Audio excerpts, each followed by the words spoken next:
Welcome to the voice of Christ by Reverend Nathaniel सिक्का।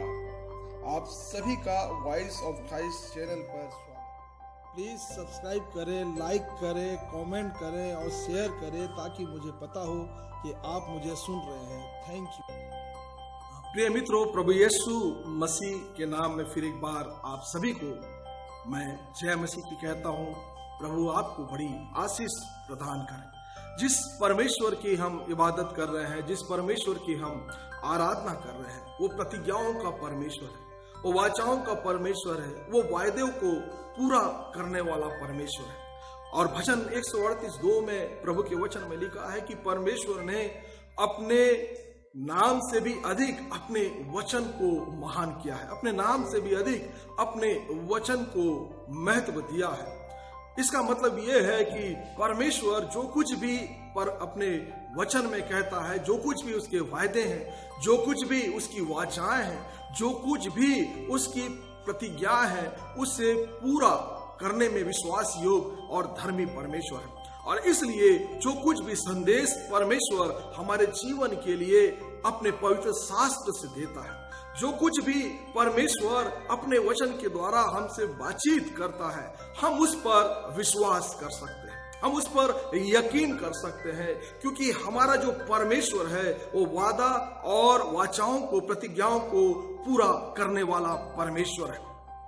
स्वर्ग आरोहण के पहले प्रभु यीशु मसीह ने चेलों से एक महत्वपूर्ण वादा किया, एक महत्वपूर्ण प्रतिज्ञा चेलों के साथ में की, जो प्रेरितों के काम उसके पहले अध्याय के 4 पद में लिखा है। मैं आपके लिए पढ़ूं। उसने अर्थात यीशु ने उन्हें अर्थात कि चेले को एकत्रित करके यहाँ आज्ञा दी, यरूशलेम को ना छोड़ना, वरन पिता के उस प्रतिज्ञा के पूर्ण होने की प्रतीक्षा करना जिसे तुमने मुझसे सुना है। यहाँ पर जब हम पवित्र शास्त्र के अंदर में परमेश्वर के वचन को पढ़ते हैं तो यही बयान लूका रचित सुसमाचार उसके 24 अध्याय के 49वें पद से आप आगे पढ़ेंगे। यहाँ पर परमेश्वर ने अपने चेलों से वायदा किया है कि उसके स्वर्गारोहण के पश्चात जब वो स्वर्ग में जाएगा तो उनके लिए पवित्र आत्मा को भेजेगा, उनके लिए पवित्र आत्मा की सामर्थ को इस संसार के अंदर में भेजेगा। पवित्र आत्मा की सामर्थ कोई पृथक शक्ति नहीं है, कोई अलग व्यक्तित्व नहीं है, लेकिन पवित्र आत्मा स्वयं परमेश्वर है। स्वयं पवित्र आत्मा परमेश्वर का एक रूप है जो इस संसार के अंदर में समय समय पर लोगों के जीवन में काम करता है। तो परमेश्वर की प्रतिज्ञा है, परमेश्वर का वायदा है कि मैं तुम्हारे लिए एक सहायक अर्थात की पवित्र आत्मा इस संसार के अंदर में भेजूंगा। और जैसा कि मैं आरंभ किया था कि परमेश्वर जो है वो वाचाओं का परमेश्वर है, परमेश्वर जो है वो प्रतिज्ञाओं का परमेश्वर है। परमेश्वर के वचन पर, उसके वादों पर हम भरोसा कर सकते हैं। जो चेलों से प्रभु ने वायदा किया था कि मैं जा रहा हूं और मैं जाऊंगा तो तुम्हारे लिए पवित्र आत्मा की सामर्थ को भेजूंगा। परमेश्वर पुत्र यीशु मसीह ने अपने वायदे को पूरा करने में बहुत अधिक विलंब नहीं किया, बहुत अधिक देरी नहीं की, लेकिन अपने स्वर्गारोहण के पश्चात मात्र 10 दिन के अंदर में परमेश्वर ने अपने पवित्र आत्मा की सामर्थ को चेलों के जीवन में उंडेल दिया। पवित्र शास्त्र में लिखा है पेंतीकुस्त का दिन था, तब परमेश्वर ने उस दिन अपनी पवित्र आत्मा को चेलों के जीवन में उतार दिया। यह इस संसार के अंदर में चेलों को पवित्र आत्मा से भर दिया। प्यारे मित्रों, क्या पवित्र आत्मा पाने का यह अनुभव चेलों का पहला अनुभव था? क्या पहली बार चेलों ने आत्मा का स्पर्श अपने जीवन में महसूस किया था? यदि आप शास्त्र के अंदर में पढ़ेंगे तो इस बात को आप जान पाएंगे कि इसके पहले भी उन्होंने पवित्र आत्मा का अनुभव अपने जीवन में किया था, सामर्थ का अनुभव उन्होंने अपने जीवन में किया था, और उस सामर्थ के द्वारा उन्होंने संसार के अंदर में बड़े काम भी किए थे। जब आप लूका रचित सुसमाचार के 9वें अध्याय के पहली आयत से पढ़ना आरंभ करते हैं, और जब आप मत्ती रचित सुसमाचार के उसके 10वें अध्याय के पहली आयत से जब आप पढ़ना आरंभ करते हैं तो उस अंश में लिखा हुआ है, उसमें बयान है कि परमेश्वर पुत्र यीशु मसीह ने अपनी सामर्थ और अपना अधिकार चेलों को दिया और उन्हें अनेक लोगों के मध्य में, अनेक नगरों में भेजा कि वो जाकर लोगों के मध्य में परमेश्वर के राज का प्रचार करे और जो लोग हैं, बीमार हैं, जो दुखी हैं, जो परेशान हैं, जो पीड़ित हैं, दुष्ट आत्माओं से ग्रसित हैं, उनकी चंगाइयां करें। और उस वचन में लिखा है, पवित्र आत्मा की सामर्थ में चेले गए नगरों में, शहरों में और लोगों के जीवन में उन्होंने बड़े बड़े चमत्कार किए, उन्हें छुटकारा दिया और उस काम को करने के बाद में वो लौट कर आए। यहाँ पर जब मैं आपके लिए पढ़ूंगा तो इसमें क्या लिखा है, लूका रचित सुसमाचार के 9 अध्याय के पहले पद में, तब यीशु ने 12 को एक साथ बुलाया और उनको सब दुष्ट आत्माओं पर और बीमारियों को चंगा करने के लिए सामर्थ और अधिकार दिया कि वो उस सामर्थ और उस अधिकार से जाकर लोगों की मदद करे, उनके समस्याओं से उनको छुटकारा दे। तो इसके पहले भी उन्होंने परमेश्वर के पवित्र आत्मा की सामर्थ का अनुभव अपने जीवन के अंदर में किया था।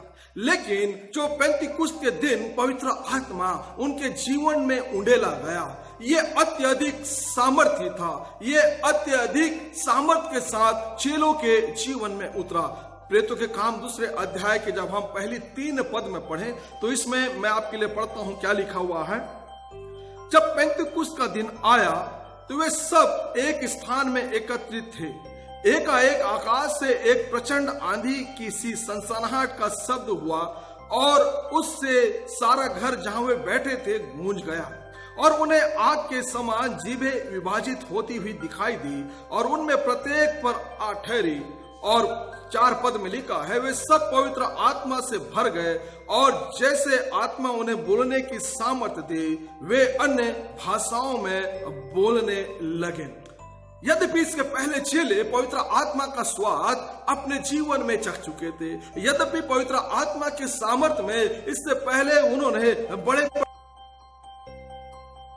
कर लिए, ये विशेष अनुभव था, ये एक विशेष अनुभव था उनके जीवन का, ये एक विशेष एहसास था जो पेंतीकुस्त के दिनों में उन्होंने अपने जीवन में महसूस किया था। ये पवित्र आत्मा का सामर्थ, ये बड़ा एहसास था उनके जीवन के लिए, एक अलग एहसास था।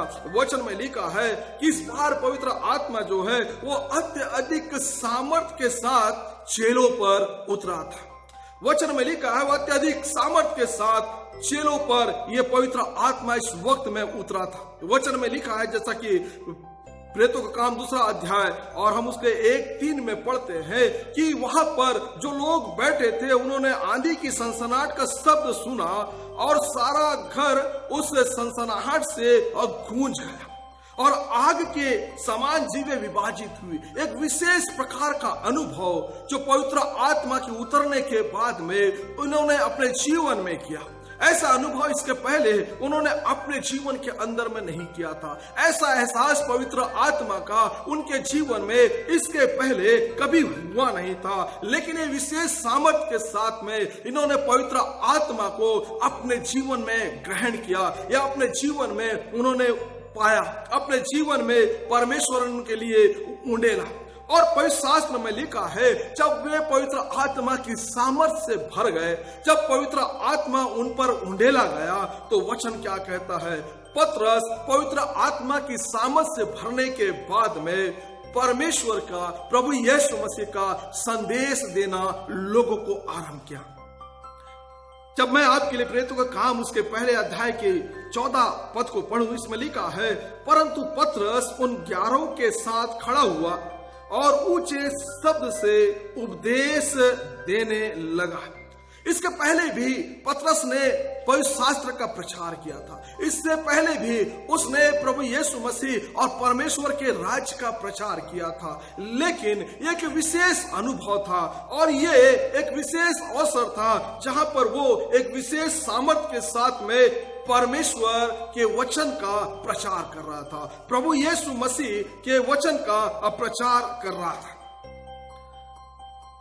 यह प्रचार एक विशेष था, इसके पहले जो प्रचार था प्यारे मित्रों, उस प्रचार में जहां पर प्रभु ने दो दो करके या अलग अलग करके उनको बार बार भेजा करता था अपने सामर्थ्य के द्वारा, तो वो प्रचार यीशु मसीह के मरने के पहले का जो था, सेवा के टाइम का जो प्रचार था, वो प्रचार में उनकी गंभीरता नहीं थी, उस प्रचार में उनका समर्पण नहीं था, उस प्रचार में उतने वो अनुभवशील नहीं थे, तो वो विशेष प्रकार का उतना प्रचार नहीं था। लेकिन आज जो पेंतिकुस्त के दिन में पवित्र आत्मा की सामर्थ के उंडेले जाने के बाद जब उन्होंने प्रचार आरंभ किया, तो प्यारे मित्रों, ये प्रचार आत्मा से भरकर था, ये प्रचार अनुभव से भरकर था, ये प्रचार संपूर्ण गंभीरता से भरकर था, ये प्रचार संपूर्ण समझ के साथ में था। और पतरस ने इस प्रचार में प्रभु यीशु मसीह के बलिदान के विषय में प्रचार किया।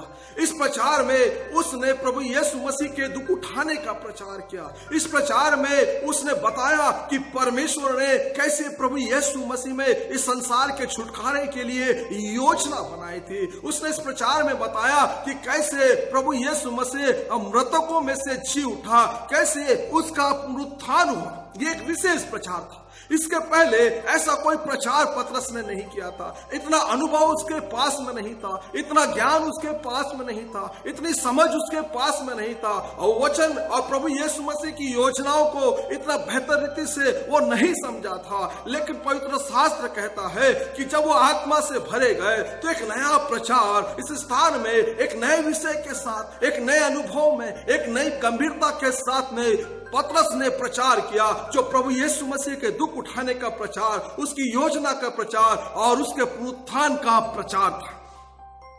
यह पूरे पवित्र आत्मा के सामर्थ्य से होकर यह प्रचार था। यूहन्ना रचित सुसमाचार के जब 15 अध्याय के 26 पद में पढ़ेंगे तो इसमें लिखा है, जब सहायक आएगा जिसे मैं पिता की ओर से तुम्हारे पास भेजूंगा, अर्थात सत्य का आत्मा जो पिता से निकलता है वह मेरी साक्षी देगा। और 27 पद में लिखा है, और तुम साक्षी दोगे क्योंकि तुम आरंभ से ही मेरे साथ रहे। यहाँ पर पवित्र शास्त्र में लिखा हुआ है, यीशु मसीह कहता है, जब तुम आत्मा से भरे जाओगे, जब तुम पवित्र आत्मा से भरे जाओगे तो उस समय पवित्र आत्मा मेरी साक्षी देगा और तुम मेरी साक्षी दोगे। यहाँ दो प्रकार की साक्षी की बात प्रभु यीशु मसीह कह रहे हैं। एक साक्षी जो पतरस के द्वारा उसके अनुभव में पवित्र आत्मा की अगुवाई में पतरस को देना था, और एक साक्षी जो पतरस में होकर पवित्र आत्मा संसार को दे रही थी। यहां पर परमेश्वर के वचन में लिखा है कि एक बड़ा सुसमाचार का प्रचार पतरस ने किया पवित्र आत्मा की सामर्थ्य में, और परिणाम किया हुआ पवित्र शास्त्र में लिखा है इसका क्या प्रभाव लोगों के जीवन में पड़ा, जिसके मध्य में पतरस प्रचार कर रहा था। वचन में लिखा है, पतरस के प्रचार करने के बाद में या उस बीच में लगभग 3000 लोगों का जीवन उस दिन बदल गया। इसके पहले पतरस ने प्रचार किया था, जैसा कि लूका रचित सुसमाचार के 9वें अध्याय में और मत्ती के 10वें पद में पढ़ते हैं। इसके पहले भी प्रभु यीशु मसीह की उपस्थिति में, जब यीशु मसीह संसार के अंदर में थे, पतरस ने प्रचार किया था। लोगों के मध्य में, नगरों में जाकर, शहरों में जाकर उसने प्रचार किया था, और उसके प्रचार में बहुत सारी चंगाइयां हुई थी, जो जिस्मानी चंगाई थी।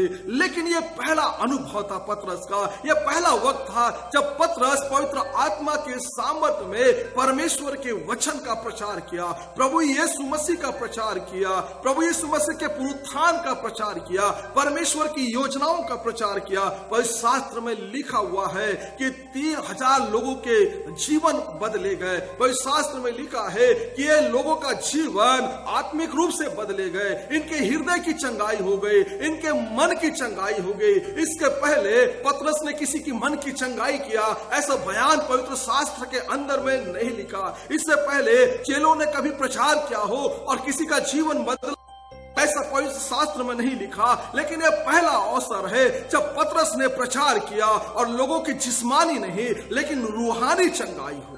लोग आत्मिक रूप से चंगाई पाए, लोगों का जीवन इस प्रचार में बदला गया, लोगों का जीवन इस प्रचार में प्रभु यीशु मसीह में अब बदला गया प्यारे मित्रों। और पवित्र शास्त्र कहता है कि यही वो समय था जहां पर पवित्र शास्त्र में परमेश्वर का वचन कहता है कि कलीसियाएं निर्माण हुई, कलीसियाएं निर्मित हुई। ये 3000 लोग न केवल प्रभु में बदल गए, लेकिन इन्होंने प्रभु यीशु मसीह में एक साझा जीवन जीना आरंभ किया। और यही वही दिन था जहां पर कलीसियाओं का निर्माण हुआ। मैं और आप ये कह सकते हैं कि कलीसिया का निर्माण किसी व्यक्ति के द्वारा नहीं, किसी मनुष्य के द्वारा नहीं, लेकिन पवित्र आत्मा की सामर्थ के द्वारा इन कलीसियाओं का निर्माण हुआ है। और जो व्यक्ति प्रभु यीशु मसीह के वचन को या जो व्यक्ति प्रभु यीशु मसीह को ग्रहण करता है, वो व्यक्ति पवित्र आत्मा से एक नया जन्म अपने लिए प्राप्त करता है। पवित्र शास्त्र में परमेश्वर का वचन कहता है कि पवित्र आत्मा में जीवन को बदलने की सामर्थ है। पवित्र आत्मा वो सामर्थ्य है, वो सामर्थ है जिससे लोगों के जीवन बदले जाते हैं, जो जीवन को बदल देती है। वचन में लिखा है इस पवित्र आत्मा के सामर्थ के द्वारा जब आप चेलों के जीवन को देखेंगे तो उनका जीवन एकदम से बदल गया, उनका जीवन एकदम से परिवर्तित हो गया। इसके पहले जब प्रभु यीशु मसीह के साथ में रहा करते थे, आप जब उनके जीवन को पढ़ेंगे तो उनमें इतनी समझ नहीं थी। वो अपने बड़ेपन के लिए, वो अपने बड़े होने के लिए वो आपस में लड़ते और झगड़ते, और कई बार उनके मध्य में वाद विवाद होता, कई बार उन लोगों से ईर्षित होते, कई बार उन लोगों से नाराज होते। उनका जीवन उतना बेहतर नहीं था, उतना अच्छा नहीं था। लेकिन वचन में हम पढ़ते हैं जब पवित्र आत्मा उनके जीवन में आया, उसके बाद का जीवन जब हम देखते हैं एकदम उनका जीवन बदल गया, एकदम उनके जीवन में अब परिवर्तन हो गया। वो जो अब डरपोक थे, जो अज्ञानी थे, अब जो ना समझ थे, अब वो समझदार हो गए, वो दिलेर हो गए, वो हिम्मत वाले हो गए, वो समझदार ज्ञानवान हो गए। उनका जीवन एकदम से बदल गया। प्यारे मित्रों, पवित्र शास्त्र में हम उनके जीवन के विषय में देखते हैं उनकी अज्ञानता, उनका अनुभवहीन होना, उनके जीवन के अंदर में ईर्षित होना, कमजोरियां होना, वो सब के सब उनके जीवन से समाप्त हो गई, खत्म हो गई। और चेले पवित्र आत्मा के अगुवाई में एक नया इंसान बन गए। पवित्र आत्मा के अगुवाई में उनका जीवन बेहतर हो गया और एक बेहतर और संगठित जीवन इस संसार के अंदर में प्रभु यीशु मसीह में चेले जीने लगे। पवित्र आत्मा ने उनके जीवन को बदल दिया, परिवर्तित कर दिया। पवित्र शास्त्र में हम पढ़ते हैं कि पवित्र आत्मा ने पेंतिकुस्त के पर्व में 3000 लोगों के जीवन को बदल दिया। प्रेरितों के काम जब हम इसी दूसरे अध्याय के 37 पद को पढ़ते हैं, इसमें लिखा है कि उन्होंने सुना तो उनके हृदय छिद गए और वे पतरस तथा अन्य प्रेरितों से पूछने लगे, भाइयों अब हम क्या करें? पवित्र शास्त्र में लिखा हुआ है जब उन्होंने परमेश्वर के संदेश को सुना जो पतरस के द्वारा पवित्र आत्मा की सामर्थ में भरकर प्रचार किया जा रहा है, तो लोगों के हृदय बदल गए, लोगों का जीवन बदल गया और वो चेलों से पूछने लगे कि हम क्या करें, अब हमें ऐसा क्या करना चाहिए। हाँ, उनका जीवन बदल गया था। प्यारे मित्रों, ये लोग थे जो पेंतिकुस्त का पर्व मनाने के लिए यरूशलेम को आए थे। ये वो लोग थे जो एक त्योहार मनाने, एक पर्व मनाने के लिए यरूशलेम आए थे। ये लोग थे जो परमेश्वर का धन्यवाद देने के लिए और परमेश्वर के लिए भेंट चढ़ाने के लिए आए थे। लेकिन इन्हें पता नहीं था कि जब इस बार वो पेंतिकुस्त के पर्व में जाएंगे उनका जीवन बदलने वाला है। उन्हें पता नहीं था जब वो पेंतिकुस्त के पर्व में जाएंगे उनकी मुलाकात मसीहा से होने वाली है। वो नहीं जानते थे कि जब वो में जाएंगे तो वो उनके जीवन के अंदर में एक नया अनुभव होगा, उनके विचार बदले होंगे, उनका जीवन बदला होगा। प्यारे मित्रों, ये लोग जो पेंतिकुस्त के पर्व में परमेश्वर के लिए पर्व मनाने के लिए आए थे, परमेश्वर का धन्यवाद देने के लिए आए थे, ये वो लोग थे जिनकी आत्मिक चंगाई हुई थी। ये वो लोग थे जिनके जीवन पवित्र आत्मा की अगुवाई में उस दिन बदले गए थे। प्यारे मित्रों, पवित्र आत्मा की सामर्थ वो सामर्थ है जो हमारे जीवन को बदल सकती है। पवित्र आत्मा वो सामर्थ है जो हमारे जीवन को बेहतर कर सकती है। आज बहुत से लोग हैं जो बदलना चाहते हैं, आज बहुत से लोग हैं जो अपना जीवन सुधारना चाहते हैं, लेकिन ऐसा नहीं हो पा रहा है। बहुत से लोग बुराई छोड़ना चाहते हैं, लेकिन ऐसा उनके जीवन में नहीं हो पा रहा है। बहुत से लोग जो अपने जीवन के अंदर में गंदगी है उसको दूर करना चाहते हैं, लेकिन वो ऐसा नहीं कर पा रहे हैं। बहुत से लोग चाहते तो हैं अपनी बुराइयों से दूर रहना, बहुत से लोग चाहते तो हैं अपने जीवन की तमाम प्रकार के लालसाओं से दूर रहना, उन तमाम प्रकार के गंदगियों से दूर रहना। वो चाहते तो है, लेकिन वो दुर्बल है, वो कमजोर है, और वो चाहते हैं लेकिन बदल नहीं पा रहे हैं। वो ठीक होना चाहते हैं, वो ठीक नहीं हो पा रहे हैं। वो एक नया जीवन जीना चाहते हैं, लेकिन वो एक नया जीवन नहीं जी पा रहे हैं। प्रयास करते, कोशिश करते, लेकिन फिर भी वही काम करते जो वो करना नहीं चाहते। लेकिन प्यारे मित्रों, पवित्र शास्त्र में लिखा हुआ है पवित्र आत्मा जो है उसमें जीवन को बदलने की सामर्थ्य है। पवित्र आत्मा हमारे जीवन को अब बदल सकता है। पवित्र आत्मा हमारी बुराइयों में जयवंत होकर हमें एक नया जीवन इस संसार के अंदर में दे सकता है। पवित्र आत्मा में वो सामर्थ है। मैं और आप दुर्बल है, मैं और आप कमजोर है, मैं और आप अपने आप को नहीं बदल पा रहे हैं, कोई इंसान अपने आप को नहीं बदल पा रहा है, लेकिन पवित्र आत्मा वो सामर्थ है जो चेलों के जीवन को बदल दिया। पवित्र आत्मा वो सामर्थ है जो 3000 लोगों के जीवन को बदल दिया। पवित्र आत्मा वो सामर्थ है जो मेरे और आपके जीवन को भी बदल सकता है। पवित्र आत्मा में वो सामर्थ है कि मुझे और आपको एक नया व्यक्ति बना सकता है। लेकिन प्यारे मित्रों, इसके लिए मुझको और आपको कुछ करने की आवश्यकता है। इसके लिए मुझको और आपको किन बातों पर ध्यान देने की आवश्यकता है। प्रभु यीशु मसीह ने चेलों से क्या कहा? पवित्र शास्त्र में लिखा हुआ है, प्रभु यीशु मसीह ने चेलों से कहा कि जब तक पवित्र आत्मा ना आए ठहरे रहे, वहां से हिलना नहीं, वहां से कहीं जाना नहीं। प्रभु यीशु मसीह ने चेलों से कहा कि जब पवित्र आत्मा आए तब तक तुम यरूशलेम में ठहरे रहना, एकत्रित रहना और कहीं जाना नहीं। और पवित्र शास्त्र में लिखा है कि चेले ठहरे रहे यरूशलेम में पवित्र आत्मा के आने तक। चेलों को नहीं मालूम था कि पवित्र आत्मा कब आने वाला है। चेलों को नहीं मालूम था कि पवित्र आत्मा किस रूप में उनके जीवन में आने वाला है। उन्हें नहीं पता था कि पवित्र आत्मा कैसे आएगा और किस रूप में हमारे जीवन में आएगा। उन्हें इस बात का इल्म नहीं था। लेकिन पवित्र शास्त्र में लिखा है कि यीशु मसीह ने उनसे कहा था कि तुम्हें ठहरे रहना है, तुम्हें इंतजार करना है, और वो परमेश्वर के वाचाओं के अनुसार, परमेश्वर की आज्ञाओं के अनुसार उस स्थान में ठहरे रहे, उसकी प्रतीक्षा करते रहे। बेशक हम कमजोर हैं, बेशक हमारे जीवन में बुराई है, बेशक हमारे जीवन में खामियां हैं, लेकिन हमें प्रभु के सामने ठहरे रहने की आवश्यकता है। हमें प्रभु के सामने उसकी प्रतीक्षा करने की आवश्यकता है। उसकी संगति में हमें बने रहने की आवश्यकता है, क्योंकि ना जाने कब ऐसा होगा जब प्रभु मेरे और आपके जीवन के लिए जो हम बनना चाहते हैं, बेहतर होना चाहते हैं, कब वो पवित्र आत्मा की सामर्थ को हमारे जीवन में उंडेल देगा कि हमारा जीवन बदला जाए।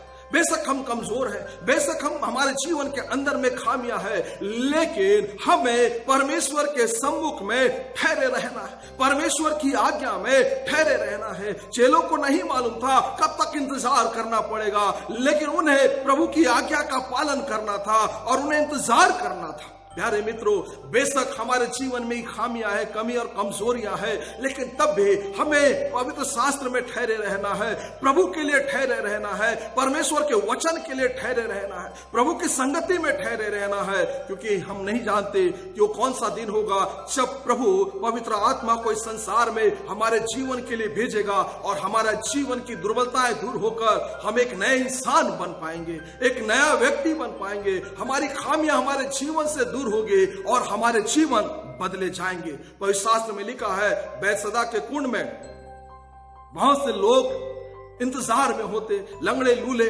जीवन से परेशान त्रस्त लोग उस बैतसैदा के कुंड की चारों ओर बैठे रहते और इस प्रतीक्षा में वो बैठे रहते कि कब कोई आए, कब परमेश्वर का दूत आए और कुंड के पानी को हिलाए और हम उतर कर चंगे हो जाएं। और इस उम्मीद में, इस आशा में वो ना जाने सैकड़ों वर्षों तक उस कुंड में जीवन बिताते, ना जाने कितने वर्षों तक उस कुंड में अपना जीवन बिता लेते। प्यारे मित्रों, पवित्र शास्त्र कहता है कि परमेश्वर अपने वायदे को पूरा करता है, परमेश्वर अपनी प्रतिज्ञाओं को पूरा करता है। और इसलिए हमें प्रभु के वचन को सुनना है, उसके वचन को मानना है। यीशु ने कहा, ठहरे रहना, वहां ठहरे रहना जब तक पवित्र आत्मा तुम्हारे जीवन में न आए। पवित्र शास्त्र के नीचे हमें ठहरे रहना है, परमेश्वर के कदमों के नीचे हमें ठहरे रहना है, ताकि प्यारे मित्रों, जब पवित्र आत्मा हमारे जीवन के अंदर में आए तो चेलों की भांति हमारे जीवन के सारी दुर्बलताएं दूर हो, हमारे जीवन में सारी खामियां दूर हो और हम एक नए इंसान बनकर पवित्र आत्मा की अगुवाई में एक नए बदलाव के साथ इस जीवन को संसार के अंदर में जी सके। दूसरी बात, हमें अपने जीवन के बड़े बदलाव के लिए क्या करना है? परमेश्वर का वचन हमें सिखाता है कि हमें पवित्र शास्त्र को सुनना है, परमेश्वर के वचन को सुनना है, अधिक से अधिक परमेश्वर के वचन में समय बिताना है। पवित्र शास्त्र में क्या लिखा है? ये जो 3000 लोग थे, ये क्या कर रहे थे? ये परमेश्वर के वचन को सुन रहे थे, ये परमेश्वर के वचन की ओर देख रहे थे। ये बहुत धर्मी लोग नहीं थे, ये बहुत शुद्ध लोग नहीं थे, लेकिन इनका ध्यान परमेश्वर के वचन की ओर था, परमेश्वर के उपदेशों की ओर था। प्यारे मित्रों, क्या उस पर्व में ये केवल 3000 लोग आए थे? आपको मैं बताना चाहता हूं, जब भी यरूशलेम के अंदर में कोई पर्व होता है, यहूदियों के मध्य में लाखों की संख्या में लोग यरूशलेम में उमड़ पड़ते, लाखों की संख्या में पेंतिकुस्त के दिन भी लोग पर्व मनाने के लिए आए थे। लेकिन ये 3000 लोग थे जिनका ध्यान परमेश्वर के वचन में था। ये 3000 लोग थे जो परमेश्वर के वचन को सुन रहे थे। और पवित्र शास्त्र कहता है कि इनका जीवन बदल गया। जब इन्होंने परमेश्वर के वचन को सुना, इनका जीवन बदल गया, इनका जीवन परिवर्तित हो गया। ये प्रभु को जान गए, इन्होंने प्रभु को पा लिया और चेलों से कहने लगे कि हमें बता कि हमें क्या करना है। प्यारे मित्रों, पवित्र शास्त्र की निकटता में हमें बने रहना है, पवित्र शास्त्र को सुनना है, हमें परमेश्वर के वचनों को सुनना है। ना जाने किस दिन परमेश्वर का कौन सा वचन हमारे जीवन में पवित्र आत्मा के रूप में कायल कर जाए और हमारा जीवन उस वचन के द्वारा आशीषित हो जाए और हम जिस्मानी चंगाई के साथ साथ आत्मिक चंगाई भी पाकर एक नया इंसान परमेश्वर के सामने बन सके। और तीसरी बात, प्यारे मित्रों, हमें क्या करना है? हमें प्रार्थना करना है इस विषय के साथ कि प्रभु, मैं बदलना चाहता हूं, प्रभु मैं एक नया व्यक्ति अब बनना चाहता हूं। जैसे हम चंगाइयों के लिए प्रार्थना करते हैं और प्रभु हमें जीवन में चंगाई प्रदान करता है, जैसे हम अपने गुनाहों के पापों की क्षमा के लिए हम प्रभु से प्रार्थना करते हैं और प्रभु हमें क्षमा देता है, जिसका अनुभव हम अपने जीवन के अंदर में करते हैं। जैसे हम अपने जीवन की सफलताओं के लिए प्रार्थना करते हैं, जैसे जीवन के दूसरे विषयों के लिए प्रार्थना करते और हमारी गवाही बनते कि प्रभु ने हमारी प्रार्थनाओं को सुना है। प्यारे मित्रों, ठीक वैसे ही हमें प्रभु से प्रार्थना करना है कि प्रभु मैं अपने जीवन में बदलना चाहता हूं, प्रभु मैं एक नया व्यक्ति बनना चाहता हूं, प्रभु मैं एक नया व्यक्ति बनकर इस संसार के अंदर में जीना चाहता हूं। यकीन कीजिए, जैसे आपकी दूसरी प्रार्थनाएं सुनी जाती है, पवित्र शास्त्र परमेश्वर का वचन कहता है, ऐसे ही ये प्रार्थना भी हमारे जीवन की सुनी जाएगी और हमारा जीवन अब बदला जाएगा। प्यारे मित्रों, जीवन का बदलाव जीवन की सबसे अधिक गंभीर विषय है जिस पर हम बहुत अधिक ध्यान नहीं देते हैं, लेकिन पवित्र शास्त्र हमें सिखाता है। और क्या सिखाता है? जीवन का बदलाव हमारे जीवन का सबसे गंभीर विषय है। यदि जीवन नहीं बदला, अगर जीवन हमारा नहीं बदला, तो हमारे जीवन का स्थान बदल जाएगा, अनंत निवास अनंत विनाश में बदल जाएगा, स्वर्ग जीवन नरक जीवन में बदल जाएगा, हमारा स्थान बदल जाएगा, हमारा घर बदल जाएगा। प्यारे मित्रों, जीवन का बदलाव जरूरी है। यदि हमारा जीवन नहीं बदला तो हमारा स्थान बदल सकता है। जैसा कि मैंने कहा कि जो अनंत निवास जिसका ख्वाब हम देखते हैं, जिसके विषय में हम विचार करते हैं, जिसे हम पाना चाहते हैं, पवित्र शास्त्र कहता है कि ऐसा ख्वाब जो अनंत निवास का ख्वाब है वो अनंत विनाश में बदल सकता है यदि हमारा जीवन नहीं बदला। जिस स्वर्ग जीवन की अपेक्षा हम करते हैं, जिस स्वर्ग जीवन का ख्वाब हम अपने मन में रखते हैं, ये स्वर्ग हमारे जीवन में बदल सकता है और नर्क बन सकता है यदि हमारे जीवन में अब बदलाव नहीं आया। हम क्या चाहते हैं? जीवन में बदलाव या स्थान का बदलाव, यह हमारे ऊपर है।